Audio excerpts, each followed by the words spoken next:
Welcome back to 10 Slide Info's Defense Update series.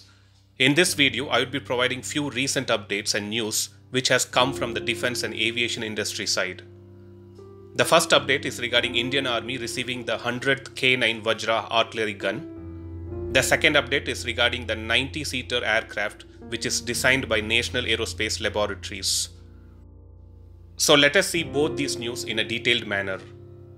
We all know that India bought 10 units of K9 self-propelled 155mm howitzer from South Korea and assembled the same with the help of L&T and handed it over to Indian Army. The manufacturer of this howitzer is Hanwha Techwin of South Korea. This company has joined hands with Indian company L&T Limited to supply 100 K9 Vajra guns for the Indian Army. As discussed in one of my earlier videos, 91 units of K9 Vajra have been delivered as of January 2021. The 91st K9 Vajra T was flagged off by Gujarat's Chief Minister Vijay Rupani on January 11, 2021, and this happened in the Armored System Complex at Hazira. Now it looks like the delivery of 100th unit of this howitzer has also been done. Yes, the Indian Army Chief General M.M. Narwane inducted the last of 100 K9 Vajra guns ordered, and this happened at the manufacturing facility in Gujarat. With this, the induction of the entire fleet of 100 K9 Vajra T howitzers has been completed.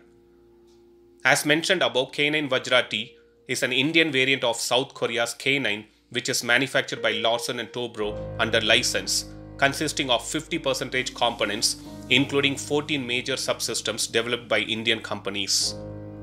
These K9 Vajra T guns have been customized as per desert conditions to suit the borders where it would be deployed.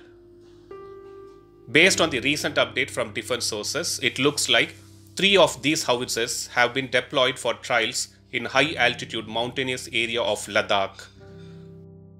These 3 guns are being transported to a high altitude base to be tested if they can be used in high altitude areas or not.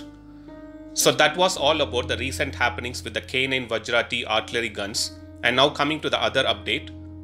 Looks like National Aerospace Laboratories has received all required permission to design a 90-seater aircrafts, and these regional transport aircrafts would be manufactured by Hindustan Aeronautics Limited.